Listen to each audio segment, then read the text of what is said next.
अस्सलाम वालेकुम dear student. आज हमने 11th क्लास की जो केमिस्ट्री है इसका चैप्टर नंबर 3 केमिकल बॉन्डिंग और इसका बहुत important theory valence bond theory को आज हमने डिस्कस करना है। ये जो क्वेश्चन है बेटा ये बहुत इंपॉर्टेंट क्वेश्चन है। ये आपके इंट्री टेस्ट के अंदर यहाँ से एमसीक्यूज आएंगे। किसी भी मॉलिक्यूल को दिया जाएगा और पूछा जाएगा इसमें कितने सिग्मा और पाई बॉन्ड है। यहाँ से शॉर्ट क्वेश्चन आ सकते हैं कि सिग्मा और पाई बॉन्ड में क्या फर्क होता है, how you can differentiate between them. ये लॉन्ग क्वेश्चंस के तौर पर भी आ सकता है, एमसीक्यूज भी यहाँ से आ सकते हैं। तो इन तमाम चीजों के लिहाज से मैं बड़ी कंप्रिहेंसिव और बड़े ही वजाहत के साथ इस थ्योरी को एक्सप्लेन करने की कोशिश करूंगा। तो इंशाल्लाह आपको बड़ा अच्छा लगेगा और मजा आएगा। सबसे पहली बात है कि वैलेंस बॉन्ड थ्योरी क्या होती है। आमतौर पर बेटा वैलेंस कहते हैं किसी भी एलिमेंट का, किसी भी एटम के जो लास्ट शेल होगा उसको आपने वैलेंस शेल कहते हैं। तो ये हमें कहता है कि बॉन्ड, ये जो वैलेंस शेल होता है बॉन्ड हमेशा उसमें बनेगा और इसलिए हम इसे कहते हैं वैलेंस बॉन्ड थ्योरी। ये थ्योरी हमें बताती क्या है, ये हमें बताती है कि how bond is form, bond बनता कैसे है और फिर उसकी शेप क्या होती है। ये दो चीजों के बारे में हमें बता रही होती है। सबसे पहले इस थ्योरी को पेश किसने किया, इसके लिए बेटा दो मुख्तलिफ किस्म की राय है। पहली राय यह है कि इस थ्योरी को हिटलर और लंदन ने 1927 में पेश किया था। हिटलर और लंदन ये दो साइंटिस्ट थे। ये हिटलर जर्मनी का रहने वाला नहीं था बल्कि ये इंग्लैंड का रहने वाला था। हिटलर और लंदन ने बेटा इसे 1927 में पेश किया।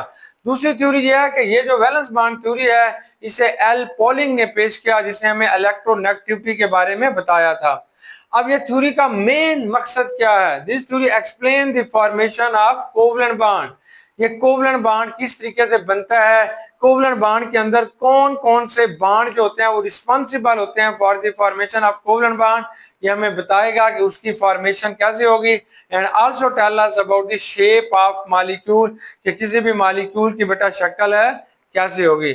अब इस थ्योरी के कुछ पास्टुलेट हैं, उन पास्टुलेट को हमने बड़े क्लियर अंदाज में एक्सप्लेन करने की कोशिश की है। हमारा पहला पहला पास्टुलेट यह है कि बॉन्ड बनेगा कहाँ, तो बॉन्ड बेटा वैलेंस ऑर्बिटल में बनेगा। Valence orbital can overlap only to form covalent bond. सिर्फ वैलेंस ऑर्बिटल जो होते हैं वो ही रिस्पॉन्सिबल होते हैं कोवलेंट बॉन्ड बनाने के। अब बेटा व्हाट इज ऑर्बिटल, इसको हमने एटॉमिक स्ट्रक्चर में डिस्कस कर चुके हैं। फिर भी मैं आपको बता दूं, जैसे ये P होगा दैट इज ए सब शेल। ये जो P मैं लिख रहा हूं बेटा इसे हम कहते हैं ये सब शेल होता है। अब P के आगे तीन ऑर्बिटल होते हैं, एक को px कहते हैं, एक को py कहते हैं और एक को pz कहते हैं। ये तीनों बच्चों इसके ऑर्बिटल हैं। तो ये हमें बताना चाहता है कि ये बॉन्ड किस तरीके से बनेगा। तो इसका पहला पॉइंट जो हमारी बुक में लिखा हुआ है वो ये है कि कोवलेंट बॉन्ड इज फॉर्म, एक कोवलेंट बॉन्ड बनता है व्हेन हाफ फिल्ड, जब हाफ फिल्ड ऑर्बिटल्स जो होते हैं in a valence shell of two atoms, किसी भी दो एटम्स के वैलेंस शेल के अंदर जो हाफ फिल्ड ऑर्बिटल होंगे जिनकी एनर्जीज एक जैसे होते हैं, सिमिलर एनर्जीज होते हैं, वो आपस में बेटा ओवरलैप करेंगे, आपस में लिपटेंगे और इसके नतीजे में बेटा हमारे पास कोवलेंट बॉन्ड बनेगा। अब ये क्वेश्चन आता है कि कौन से ऑर्बिटल जो हाफ फिल्ड होंगे, तो आपको बताते चलें कि बोथ, चाहे वो एटॉमिक ऑर्बिटल है चाहे वो बच्चों हाइब्रिड ऑर्बिटल है, चाहे वो एटॉमिक ऑर्बिटल है चाहे वो हाइब्रिड ऑर्बिटल है, both can overlap and form covalent bond. चाहे एटॉमिक ऑर्बिटल है चाहे हाइब्रिड ऑर्बिटल है, दोनों आपस में ओवरलैप करके हमारे पास जो है वो कोवलेंट बॉन्ड बना सकते हैं। अब ये जो ऑर्बिटल होते हैं they can be, they may be have, ये जो ऑर्बिटल्स होते हैं ये आपके पास तीन तरह के होंगे।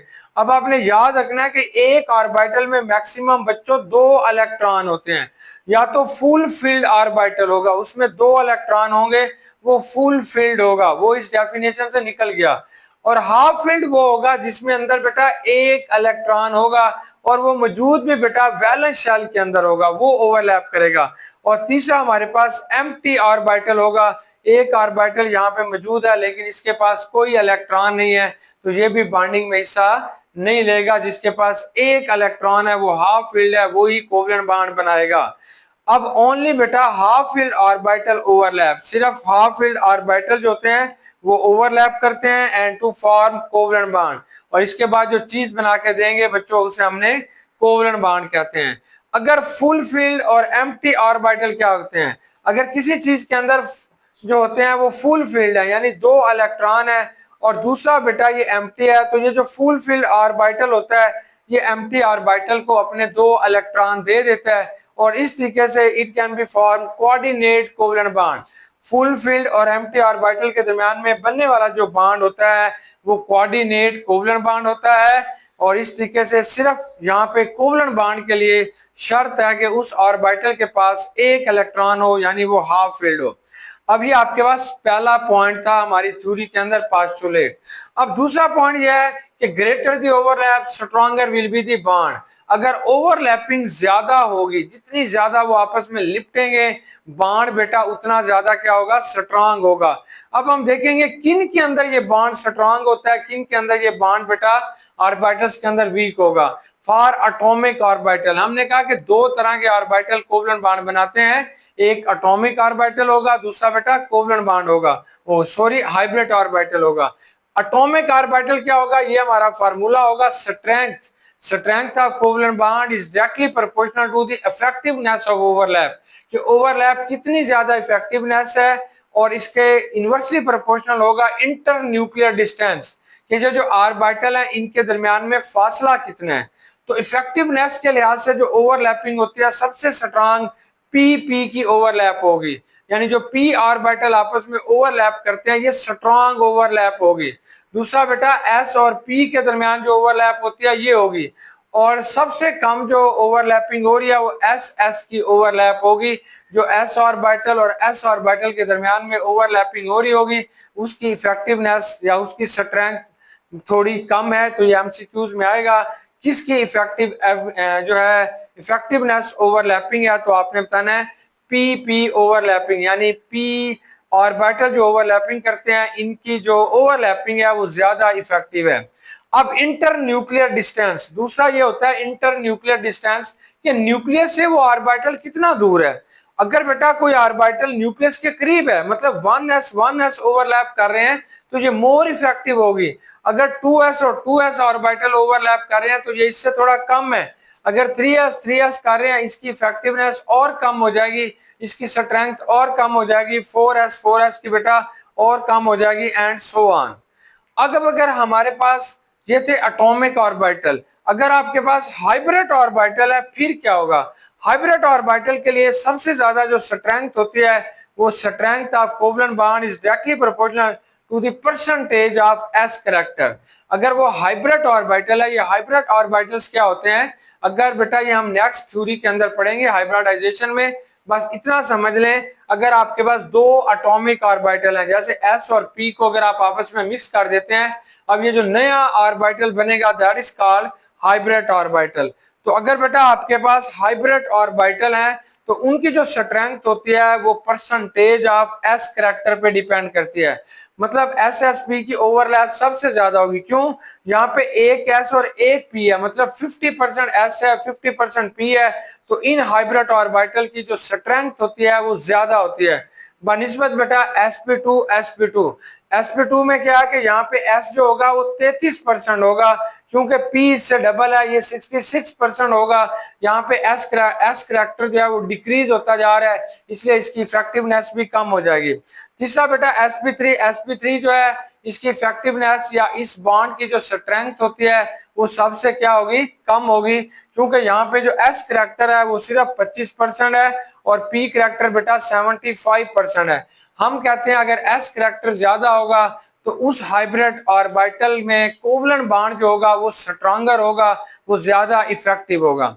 अब बेटा हमारे पास डायरेक्शन ऑफ बॉन्ड किधर होगी, बानी ये जो बॉन्ड होगा वो किस डायरेक्शन में जा रहा होगा, तो आप बताते हैं कि direction of bond is determined by direction of overlapping, कि ये जो बॉन्ड होगा किस डायरेक्शन में जाएगा, जिस डायरेक्शन के अंदर बच्चों ओवरलैपिंग हो रही होगी। तो हम जानते हैं कि covalent bond are directional, covalent bond जो होते हैं वो डायरेक्शन पे डिपेंड करते हैं। डायरेक्शन पे डिपेंड से मुराद ये क्या है कि जैसे आपके पास एस और ये आगे भी हम पढ़ते हैं कि कोवलेंट बॉन्ड आर डायरेक्शनल, ये डायरेक्शन पे डिपेंड करते हैं, इसलिए बेटा डायरेक्शन ऑफ बॉन्ड जो होती है is determined by shape and mode of overlapping, कि आपके पास डायरेक्शन किस सिमत में होगी, ये आपको मोड ऑफ ओवरलैपिंग बता रही होगी, या ओवरलैपिंग का ये तरीका आपको बता रहा होगा कि किस तरफ ओवरलैपिंग हुई है और बॉन्ड किस तरफ बनेगा।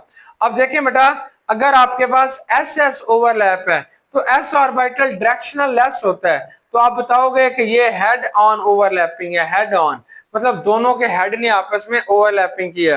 अगर आपके पास पी एक्स ओवरलैपिंग है तो आप समझ आएंगे ये जो ओवरलैपिंग है अलॉन्ग एक्स एक्सिस के हुई है।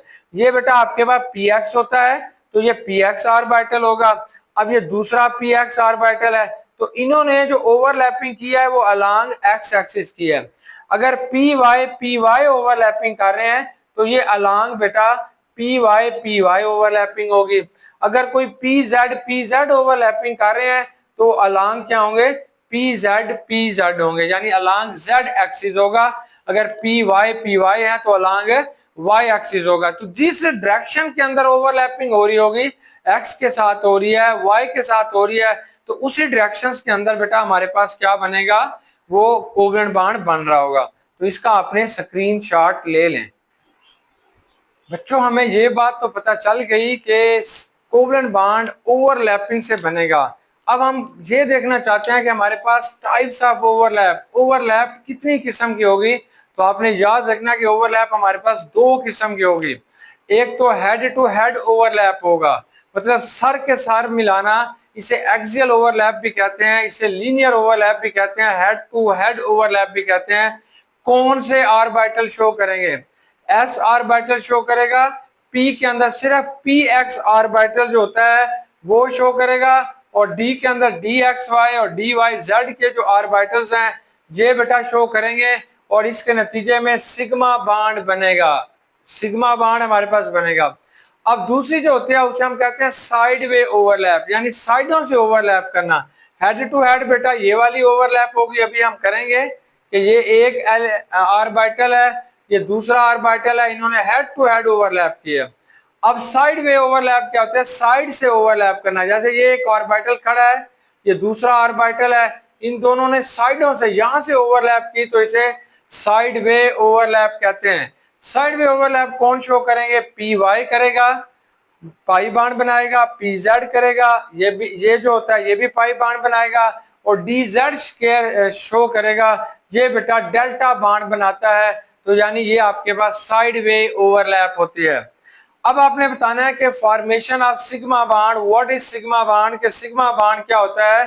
तो आपने याद करना है कि bond form by linear overlap of two half filled atomic orbitals. अगर दो हाफ फील्ड एटॉमिक ऑर्बिटल जो होते हैं आपस में लीनियर ओवरलैप करेंगे एडजेसेंट एटम के, यानी साथ साथ वाले एटम के दो एटॉमिक ऑर्बिटल जो होते हैं वो लीनियर ओवरलैप करते हैं, तो इसके नतीजे में बेटा आपके पास सिग्मा बॉन्ड बनेगा। तो यहाँ पे सिग्मा बॉन्ड की फॉर्मेशन की आपके पास चार एग्जांपल्स को हमने डिस्कस करना है। पहली को हम कहते हैं एस एस ओवरलैप, या इसे हम कहते हैं फॉर्मेशन ऑफ हाइड्रोजन, कि ये जो हाइड्रोजन की फॉर्मेशन कैसे हुई है या इसकी बेटा ओवरलैप क्या होगी, तो ये आपने बतानी है। तो आप देखें, पहले हम हाइड्रोजन की बच्चों इलेक्ट्रॉनिक कॉन्फ़िगरेशन लिखते हैं कि इसकी क्या होती है। तो आप जानते हैं बेटा ये एक हाइड्रोजन है, इसके 1s में एक इलेक्ट्रॉन है। ये दूसरा हाइड्रोजन है, इसके भी 1s में एक इलेक्ट्रॉन है। ये दोनों हाफ फील्ड हैं, तो हाफ फील्ड है तो अब इन्होंने ओवरलैप करनी है। तो अब इसके हम डायग्राम बनाते हैं। ये एक हाइड्रोजन का 1s है, यहाँ पे एक इलेक्ट्रॉन है, ये इसका न्यूक्लियस है। अब ये बेटा दूसरे हाइड्रोजन का जो है ये 1s है और इसके पास भी ये एक इलेक्ट्रॉन है। अब ये दोनों ने क्या किया, अब जिस प्रोसेस के अंडर ये गोज होंगे दैट इज कॉल्ड ओवरलैपिंग। अब ये इन्होंने ओवरलैपिंग की है और ये दोनों इलेक्ट्रॉन अब यहाँ पे आ गए हैं। ये दोनों इलेक्ट्रॉन क्या हो गए बेटा, यहाँ पे आ गए हैं। और इस तरीके से ये जो एस ऑर्बिटल होता है ये डायरेक्शनल लेस होता है, इसकी कोई भी डायरेक्शन है नहीं होती। अब यहाँ पे ये जो इलेक्ट्रॉन डेंसिटी है, जहाँ पे इलेक्ट्रॉन पाए जाते हैं, इस चीज को आपने इलेक्ट्रॉन डेंसिटी भी कहते हैं। तो आप कहते हैं इलेक्ट्रॉन डेंसिटी वहां पे ज्यादा है जहां पे ये दोनों इलेक्ट्रॉन आपस में मिले हुए हैं।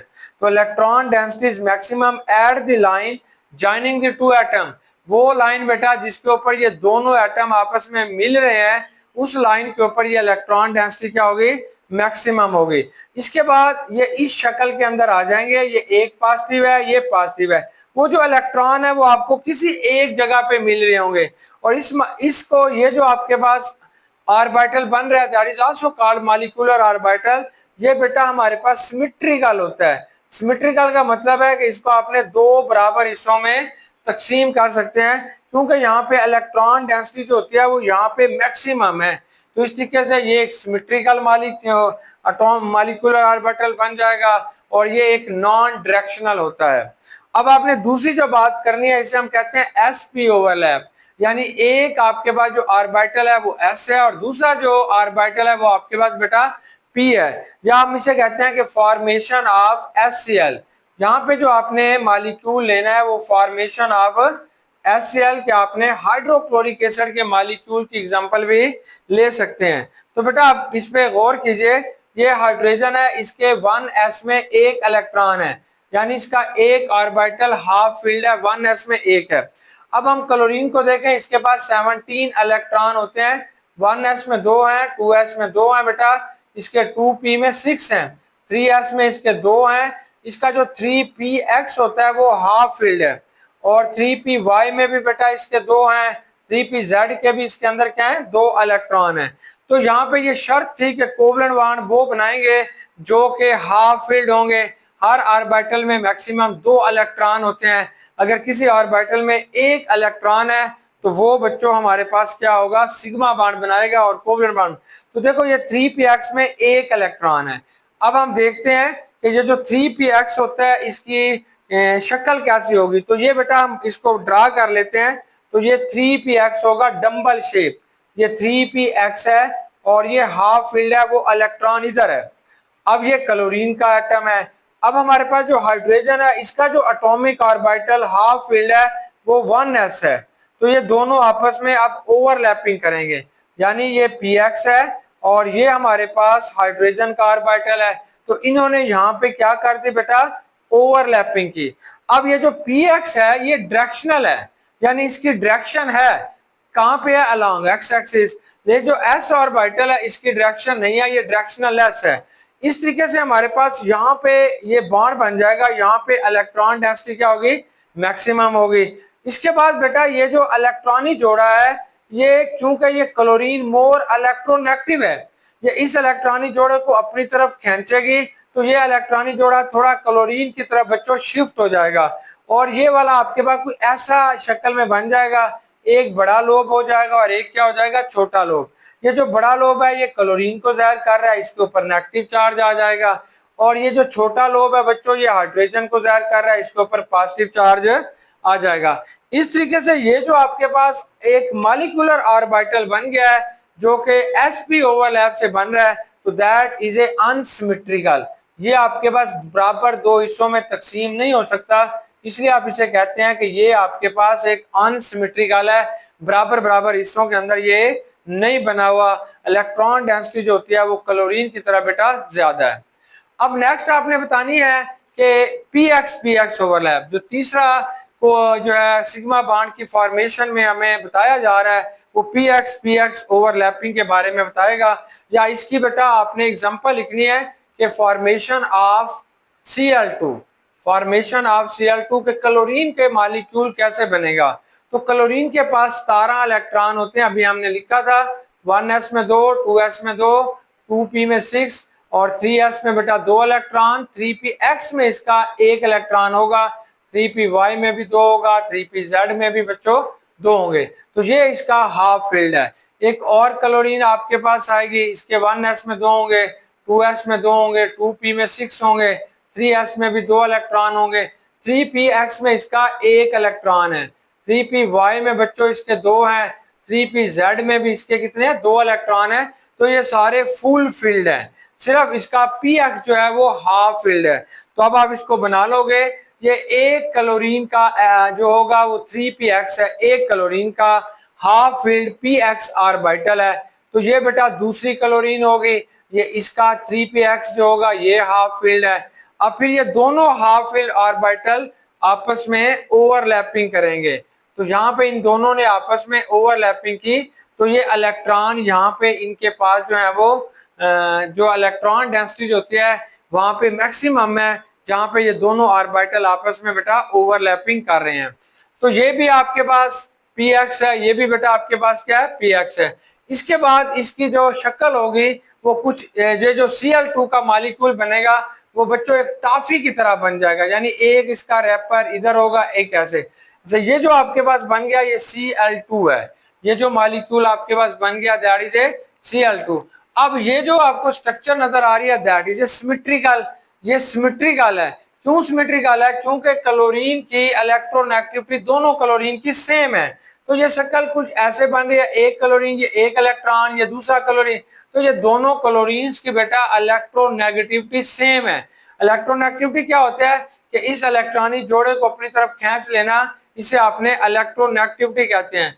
क्योंकि ये दोनों क्लोरीन की ताकत सेम है, दोनों एक जैसी ताकत से इस इलेक्ट्रॉनिक जोड़े को अपनी तरफ खींच रहे हैं, इसलिए हम कहते हैं ये एक सिमेट्रिकल मॉलिक्यूल है। इसके अंदर सिमेट्री पाई जाती है, ये दो बराबर हिस्सों में आसानी के साथ तकसीम हो जाएंगे और इलेक्ट्रॉन जो होते हैं ये दोनों क्लोरीन के दरमियान में एक जैसे फासले पे पाए जाते हैं, किसी एक तरफ ये शिफ्ट नहीं है। अब नेक्स्ट हमारे पास जो एग्जांपल आ रही है सिग्मा बॉन्ड की, वो है फॉर्मेशन ऑफ H2S मॉलिक्यूल। कि H2S का मॉलिक्यूल कैसे बनेगा? H2S कहते हैं हाइड्रोजन सल्फाइड को। तो बेटा पहले आपने सल्फर को देखने हैं कि इसके कितने ऑर्बिटल हाफ फील्ड हैं। तो सल्फर के पास 16 इलेक्ट्रॉन होते हैं, 1s में 2 होंगे, 2s में 2 होंगे बेटा, 2p में 6 होंगे, 3s में इसके 2 होंगे, 3px में बेटा इसका 1 इलेक्ट्रॉन है, 3py में भी इसका 1 इलेक्ट्रॉन है, 3pz में इसके 2 इलेक्ट्रॉन है। तो इसके ये दो ऑर्बिटल जो होते हैं px और py जो होते हैं ये हाफ फील्ड हैं। तो इन्होंने ओवरलैप करके बॉन्ड बनाना है। किसके साथ बनाएंगे? हाइड्रोजन के साथ ये बॉन्ड बनाएंगे। हम जानते हैं कि ये जो हाइड्रोजन होता है इसका सिर्फ एक ही ऑर्बिटल है 1s और इसमें एक इलेक्ट्रॉन है, और ये जो s ऑर्बिटल है ये हाफ फील्ड है, तो ये इसके साथ ओवरलैप करेगा। अब दूसरा जो 1s है बेटा वो इसके साथ क्या करेगा? ओवरलैप करेगा। अब हम इसकी डायग्राम को बना लेते हैं कि किस तरीके से सल्फर की डायग्राम बनेगी। तो ये सल्फर है, इसके 3 ऑर्बिटल आपने बनाने हैं। ये इसका बेटा पहला ऑर्बिटल है, इसका नाम है px, यानी ये 3px है, इसके पास ये एक इलेक्ट्रॉन यहाँ पे मौजूद है। अब हमारे पास हाइड्रोजन का जो ऑर्बिटल है वो बेटा गोल होता है, वो s ऑर्बिटल है, वो s ऑर्बिटल आके इसके साथ ओवरलैपिंग करेगा और ये दोनों इलेक्ट्रॉन जो है वो आपस में बेटा शेयर्ड हो जाएंगे। अब दूसरा इसका जो ऑर्बिटल आपने बनाना है वो पी वाई है, ये बेटा आपके पास क्या होगा? पी जेड है। चलें पी जेड है, तो पी जेड जो होता है वो कंप्लीटली फील्ड है। इसको ऐसे लाइनें दिखा दें, इसका मतलब है ये कंप्लीटली फील्ड है, that do not take part in bonding. ये ओवरलैपिंग में बॉन्डिंग में हिस्सा नहीं लेगा, क्यों? क्योंकि it is a completely filled. अब तीसरा बेटा जो आपके पास है वो है 3py, उसके पास भी एक इलेक्ट्रॉन है, तो उसका एक इलेक्ट्रॉन आपने दिखा देना है because it is A half field.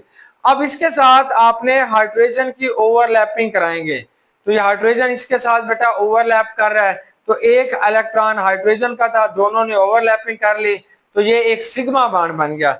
इस तरीके से ये हाइड्रोजन का एटॉमिक ऑर्बिटल है, ये भी बेटा हाइड्रोजन का एटॉमिक ऑर्बिटल है। तो आप जानते हैं कि ये सल्फर के साथ 2 हाइड्रोजन अटैच हैं, 2 हाइड्रोजन बेटा इसके साथ अटैच हैं, और इसके ऊपर 2 लोन पेयर है, एक 3s वाले 2 लोन पेयर है और 2 बेटा लोन पेयर इसके ऊपर 3pz वाले हैं, यानी 2 लोन पेयर्स मौजूद हैं। एक लोन पेयर 2 इलेक्ट्रॉन जो होते हैं वो 3s के ऊपर जो मौजूद हैं वो 2 इलेक्ट्रॉन है, क्योंकि वो भी बैलेंस शेल के अंदर पाया जाता है, और दूसरे 2 इलेक्ट्रॉन जो 3pz के अंदर मौजूद हैं वो हैं।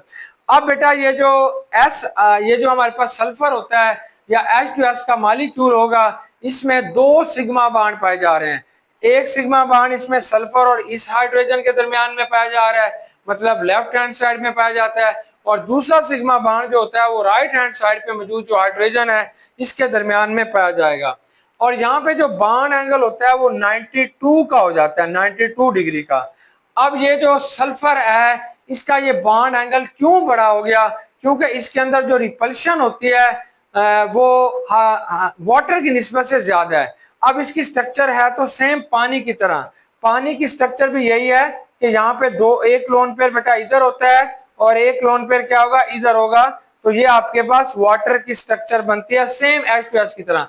लेकिन यहाँ पे जो बॉन्ड एंगल है वो 104.5 डिग्री का होता है। ये ऑक्सीजन का एक एटम है, लेकिन सल्फर के एटम में ये जो बॉन्ड एंगल होता है ये 92 का हो जाता है। तो सल्फर के अंदर ये बॉन्ड एंगल क्यों ज्यादा हो गया? एक तो रीजन यह है कि ऑक्सीजन एक छोटा एटम होगा, इसका बॉन्ड एंगल इसलिए ज्यादा होता है। सल्फर का क्यों कम हो गया? क्योंकि सल्फर का साइज जो होता है वो ऑक्सीजन की निस्बत से ज्यादा हो गया, इसलिए ये रिपल्शन जो होती है ये ज्यादा कर रही है और बॉन्ड एंगल जो होगा वो 104 से डिक्रीज होकर बेटा ये 92 डिग्री का हो जाएगा इन H2S के अंदर। अब इसका भी आपने स्क्रीनशॉट ले लीजिएगा।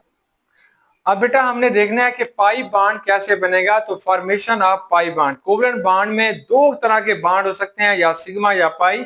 तो पाई बॉन्ड क्या बनेगा? तो हम कहते हैं bond form by side to side और parallel overlap of half filled atomic orbital. जब हाफ फिल्ड एटॉमिक ऑर्बिटल आपस में साइड बाय साइड ओवरलैप करेंगे तो बनने वाले बॉन्ड को बच्चों आपने पाई बॉन्ड कहते हैं। देखिए जैसे ये PZ एक ऑर्बिटल है, ये बेटा PZ दूसरा ऑर्बिटल है, तो इन्होंने ये आपस में ओवरलैपिंग की है। तो इस ओवरलैपिंग के नतीजे में बनने वाले बॉन्ड को आपने पाई बॉन्ड कहते हैं। अब यहाँ पे जो हमें एग्जांपल दी जा रही है वो है फॉर्मेशन ऑफ O2 मॉलिक्यूल। एक बात याद रखना कि पाई बॉन्ड तब बनेगा जब पहले से सिग्मा बॉन्ड किसी भी मॉलिक्यूल्स के एटम्स के अंदर मौजूद होगा तो पाई बॉन्ड बनेगा, वरना पाई बॉन्ड जो है इंडिपेंडेंटली नहीं बनता। तो अब बच्चों हम इसका O2 की एग्जांपल लेते हैं और इसमें देखते हैं कि कौन कौन से ऑर्बिटल इसके हाफ फिल्ड हैं। तो आमतौर पर हम जानते हैं कि ये ऑक्सीजन है, इसके पास बच्चों 8 इलेक्ट्रॉन होते हैं। 1s में 2 इलेक्ट्रॉन है, दूसरे 2s में भी 2 इलेक्ट्रॉन है, 2px में बच्चों इसका 1 इलेक्ट्रॉन है, 2py में 1 इलेक्ट्रॉन है और 2pz में इसके कितने इलेक्ट्रॉन है? 2 इलेक्ट्रॉन है। 2 और 2 4 और 2 5 6 और 2 8 इलेक्ट्रॉन हो गए। अब दूसरा ऑक्सीजन ले लीजिएगा, ये ऑक्सीजन है, इसके पास भी 8 इलेक्ट्रॉन है। 1s में 2 होंगे, 2s में बेटा 2 होते हैं, 2px में इसका 1 इलेक्ट्रॉन है, 2py में 1 इलेक्ट्रॉन है, 2pz में इसका 2 इलेक्ट्रॉन है। अब हम इसकी इलेक्ट्रॉनिक कॉन्फ़िगरेशन के बाद हमें क्लियर हो गया कि ऑक्सीजन के 2 एटॉमिक ऑर्बिटल जो है वो हाफ फिल्ड है, वो कोवेलेंट बॉन्ड बनाएंगे। एक आपके पास 2px में 1 इलेक्ट्रॉन है, एक ऑक्सीजन के दूसरे 2px में भी बेटा 1 इलेक्ट्रॉन है, एक ऑक्सीजन के 2py में 1 इलेक्ट्रॉन है, दूसरे के 2py में भी 1 इलेक्ट्रॉन है। यानी दोनों का एक एक ऑर्बिटल जो है वो हाफ फील्ड है और जिनमें से एक सिग्मा बॉन्ड बनाने का रिस्पॉन्सिबल होगा और दूसरा बेटा पाई बॉन्ड बनाने का। तो ये आपके पास ऑक्सीजन है, तो इसका पहला ऑक्सीजन का आपने px बना लें। तो ये px इसका ऑर्बिटल है ये वाला, इसके पास बेटा 1 इलेक्ट्रॉन है, ये हाफ फील्ड है। अब ये दूसरा ऑक्सीजन बना लीजिएगा। अब इसका px ये जा रहा है, इसके पास भी ये हाफ फील्ड था, इसके पास 1 इलेक्ट्रॉन है, ये आपस में ओवरलैपिंग इसने की और ये सिग्मा बॉन्ड बन गया। तो ऑक्सीजन के दरमियान में बनने वाला ये बॉन्ड जो होगा ये px के दरमियान में लीनियर ओवरलैपिंग हो रही है और ये जो बॉन्ड आपके पास बनेगा that is A sigma bond. अब py की बात हम करते हैं, ये अलोंग, ये क्योंकि अलोंग एक्स एक्सिस है। अब आपने py की बात करते हैं तो ये py है, ये अलोंग y एक्सिस है। एक ऑक्सीजन का ये इस पे पास 1 इलेक्ट्रॉन है, ये बेटा py है, ये अलोंग y एक्सिस है। ये दूसरे ऑक्सीजन का एटॉमिक ऑर्बिटल है। तो ये दोनों आपस में अब ओवरलैप करेंगे और इनकी ओवरलैपिंग की वजह से पाई बॉन्ड बनेगा। ये जो ओवरलैपिंग है ये अबव और बिलो द प्लेन है। तो आपने बता दिया एक ऑक्सीजन का px half filled atomic orbital दूसरे के px के साथ ओवरलैप करके सिग्मा बॉन्ड बनाएगा। एक ऑक्सीजन का py ऑर्बिटल दूसरे ऑक्सीजन के py ऑर्बिटल के साथ ओवरलैप करके पाई बॉन्ड बनाएगा। तो इस तरीके से बेटा ये जो ऑक्सीजन है इसके दरमियान में डबल बॉन्ड बनेगा। इसमें से एक बॉन्ड जो होगा वो सिग्मा बॉन्ड होगा और दूसरा बॉन्ड जो होगा वो बेटा पाई बॉन्ड होगा। अब हम देखते हैं कि बाज़ का ये क्वेश्चन ऐसे भी आ जाता है कि differentiate between sigma and pi bond, कि सिग्मा और पाई बॉन्ड के दरमियान में क्या डिफरेंशिएट है वो बताइए। पहले तो आपने ये बताना है कि ये आपके पास लीनियर ओवरलैप से बनता है। बताओगे it is form by linear overlap. जब एटॉमिक ऑर्बिटल आपस में लीनियर ओवरलैप करेंगे तब बनेगा। पाई बॉन्ड तब बनेगा जब इसके अंदर बेटा पैरेलल ओवरलैप होगी या इसमें साइड बाय साइड ओवरलैप पाई जाएगी, तब आपके पास पाई बॉन्ड बनेगा। ये जो सिग्मा बॉन्ड होता है ये बेटा मोर स्टेबल होगा, मोर स्टेबल, ज्यादातर ये स्टेबल होता है, ये लेस रिएक्टिव होता है, दूसरों के साथ बहुत कम जो है वो रिएक्शन करेगा। ये जो पाई बॉन्ड होगा ये बेटा मोर रिएक्टिव होता है, बड़ी तेजी के साथ दूसरों के साथ रिएक्शन करेगा और ये लेस स्टेबल होता है, जबकि सिग्मा बॉन्ड जो होगा वो मोर स्टेबल हमारे पास होता है। अब ये जो सिग्मा बॉन्ड होता है इसमें इलेक्ट्रॉन डेंसिटी सिर्फ एक जगह फिक्स है, जैसे ये है तो ये बॉन्ड जो बना हुआ है ये सिग्मा बॉन्ड है, तो इलेक्ट्रॉन डेंसिटी जो होती है वो बिटवीन दी ऑर्बिटल्स जो है वो फिक्स है। लेकिन यहाँ पे जो पाई बॉन्ड बनेगा इसके अंदर इलेक्ट्रॉन डेंसिटी जो होती है वो above and below the plane है, मतलब आधी इलेक्ट्रॉन डेंसिटी बेटा ऊपर होगी, आधी इलेक्ट्रॉन डेंसिटी जो होगी वो नीचे होगी, तो इस तरीके से इनकी इलेक्ट्रॉन डेंसिटी भी ऊपर नीचे पाई जाती है। ये जो सिग्मा बॉन्ड होगा ये जो सिग्मा बॉन्ड होगा ये बेटा आपके पास लेस डिफ्यूज है, ये लेस डिफ्यूज होता है, लेस डिफ्यूज है। कौन सा? Sigma bond.